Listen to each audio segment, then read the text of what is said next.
Ethical Decision Making, MPCR 5000, written and presented by Professor Scott D. Applegate, Georgetown University. This week, we will briefly summarize the three ethical frameworks we have looked at over the last month, and then look at a methodology for making ethical decisions. This will be a relatively short presentation and a relatively light week. Your only assignment this week is part 1 of the trolley debate due on Friday. I strongly suggest you review the feedback from the grading rubric on the Sabu debate prior to tackling this assignment. The trolley debate is stripped down compared to the Sabu debate as there is no emotional or cultural baggage with this scenario.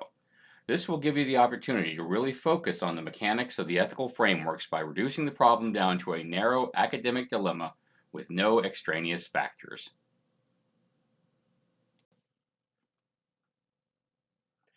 The most important human endeavor is the striving for morality in our actions. Our inner balance and even our very existence depend on it. Only morality in our actions can give beauty and dignity to life. Albert Einstein.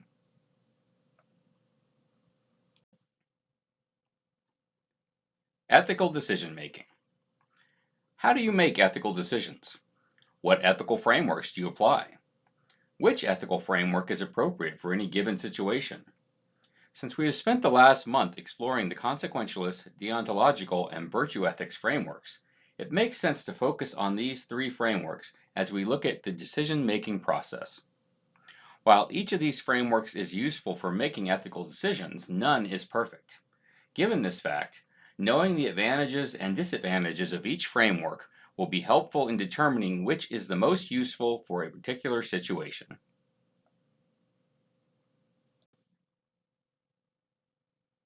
The virtue framework. The most recent ethical framework we explored is virtue ethics. This normative theory focuses on identifying the character traits, virtues, and vices that might motivate us in a given situation.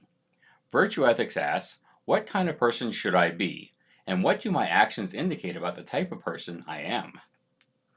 The virtue ethics framework is useful as it considers all parts of human experience, emotions, and thoughts, but it can be difficult to use to resolve disputes as it does not do well in determining what actions to take in a given situation, and it does not give us rules to guide our actions. Sometimes this framework can merely reinforce cultural norms rather than truly determining the ethics of a particular course of action.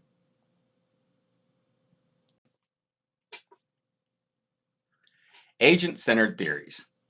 As we explored virtue ethics, we discussed a number of different variations of this framework, including Platonistic, eudaemonist, patient-centered, and agent-based virtue theories. One theory we did not cover is the feminist approach, which emphasizes the importance of the experiences of women and other marginalized groups to ethical deliberation. Feminist approaches to ethics draw on and also criticize assumptions, concepts, methods, values, and theories of traditional virtue ethics, thus expanding the resources of feminist ethics for addressing problems in society and philosophy, and making virtue ethics more responsible to the lived realities of most human beings.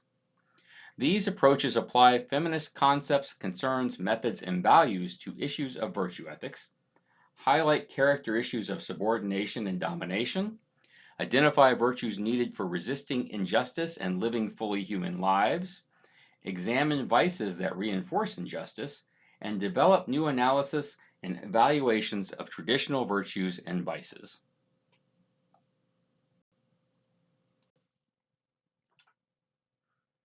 The duty framework, also known as deontology or non-consequentialism.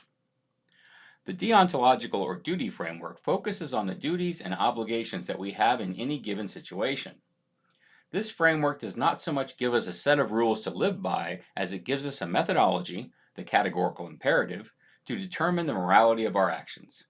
It is best in situations where there is a sense of obligation or in those situations where we need to consider why duty or obligation mandates or forbids certain courses of action. This framework can be very rigid and does not provide a methodology to determine which course of action we should take in situations where there are conflicting duties or obligations. It is also possible that the moral action can produce an overall harmful outcome, which can be counterintuitive.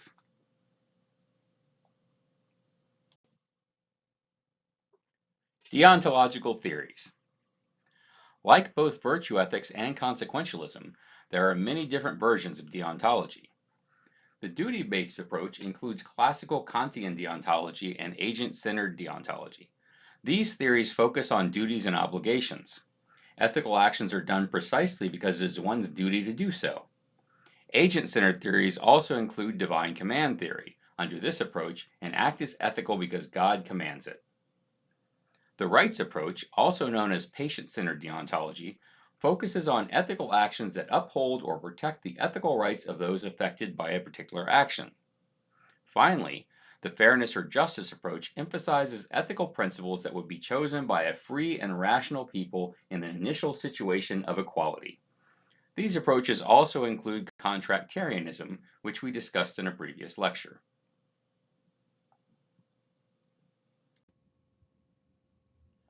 The first framework we covered in the course is the consequentialist framework, also known as utilitarian or teleological ethics. Consequentialist ethics focus on the future effects of the possible courses of action while considering the people who will be directly or indirectly impacted. Consequentialist ethics are useful in situations involving many people, some of whom may benefit from the action while others may not. Consequentialist ethics are very practical and do not require special wisdom or years of study to use. It is, however, difficult to predict the consequences of an action, and this ethical family can be used to justify some very questionable actions in the pursuit of overall good. People often respond negatively to the concept that the ends justify the means. Consequentialist ethics are usually divided into three main sets of theories. Classic utilitarian approaches focus on producing the best outcomes for the most people. Egoistic or hedonistic approaches leverage individual utilitarian calculus to focus on producing pleasure and avoiding pain. The act that produces the most personal pleasure or avoids the most personal pain is considered the ethical approach. The common good or welfare approach focuses on right actions that contribute to the ethical life of the community. This family of theories bases its calculus on the notion of collective net welfare, where this concept is framed in terms of something more objectively measurable than subjective personal evaluations. The most common variants define welfare in standard economic terms. Hence, economic welfare utilitarianism argues that the alternate that provides the greatest good for the greatest number comes down to the alternative that provides the greatest net economic welfare for the greatest number of people. Unlike other forms of consequentialism, common good or welfare utilitarianism measures courses of action in objective empirical data rather than subjective feelings of the moral agent.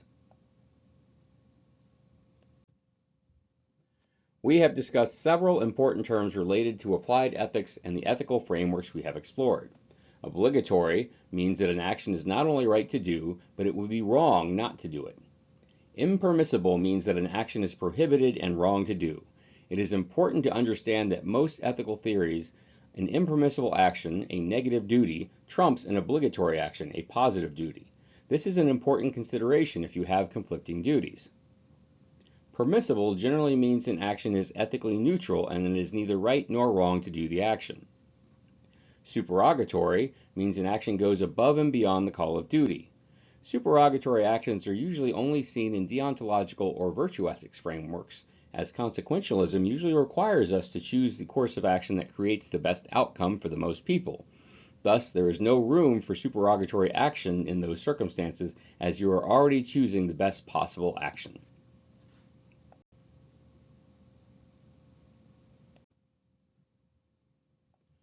We can contrast these three families of ethical theories with each other in order to get an idea of what framework might be best for any given situation. If we look at the deliberative process for each framework, consequentialism asks, what kind of outcome should I try to produce? Deontology asks, what are my moral obligations and restrictions in this situation? Finally, virtue ethics asks, what kind of person should I be and what will my actions show about my character? Each framework has its own focus, definition of ethical conduct, and motivation. I would suggest you review the chart in depth to ensure you understand the major differences between each of these ethical families.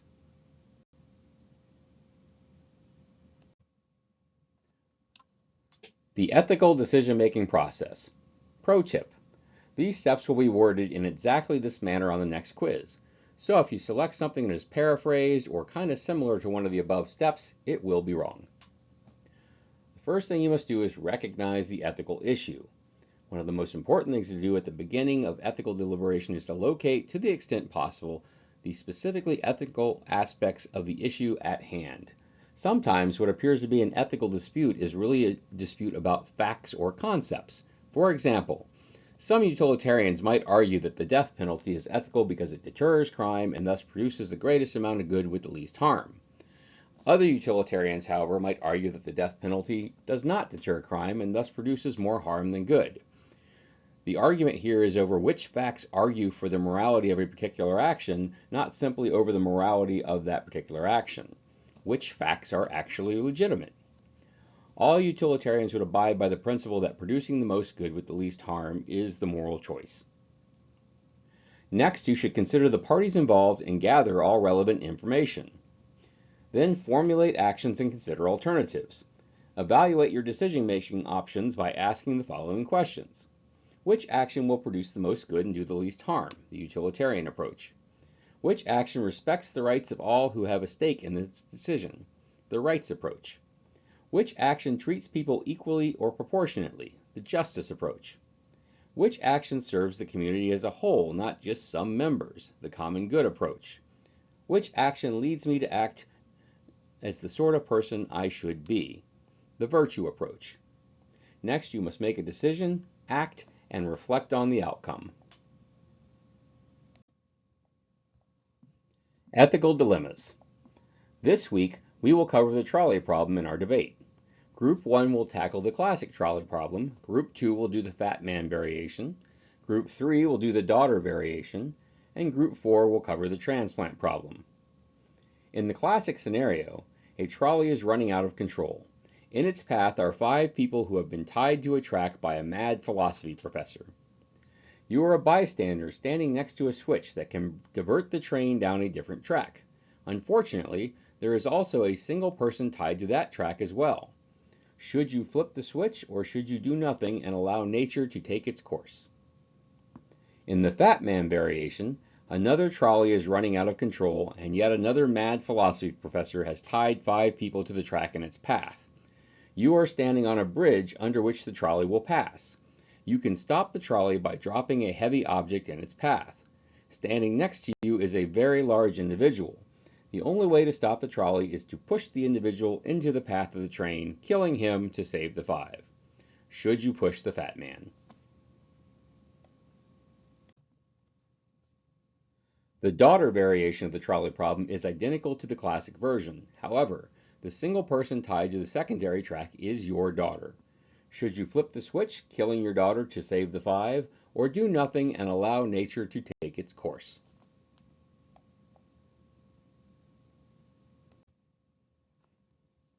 Finally, in our 4th scenario, we have the transplant problem.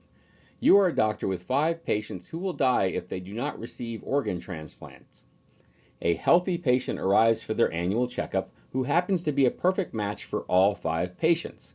Should you sacrifice the healthy patient to save the 5, or should you do nothing and allow the 5 patients to die?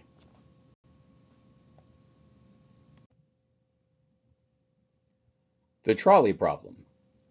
Due to limitations in PowerPoint, I am not able to play the embedded video entitled The Trolley Problem within this video presentation.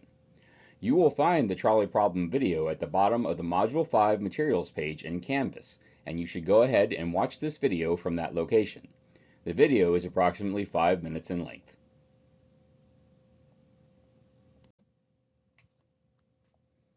Summary.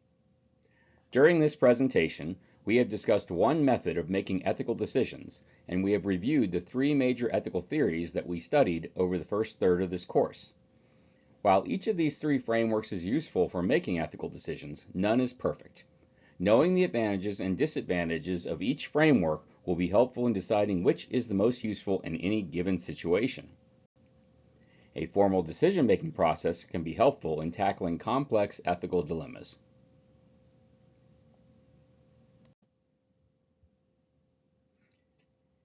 Even the most rational approach to ethics is defenseless if there isn't the will to do what is right.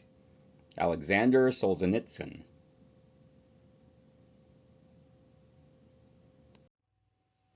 If you have questions about this presentation or other aspects of the course, please feel free to email me or post a question to the Ask Your Instructor discussion forum in Canvas. I tend to respond to email much faster than forum posts, but if you believe your question may be of interest to other students, then the Ask Your Instructor forum may be the more appropriate venue for your question.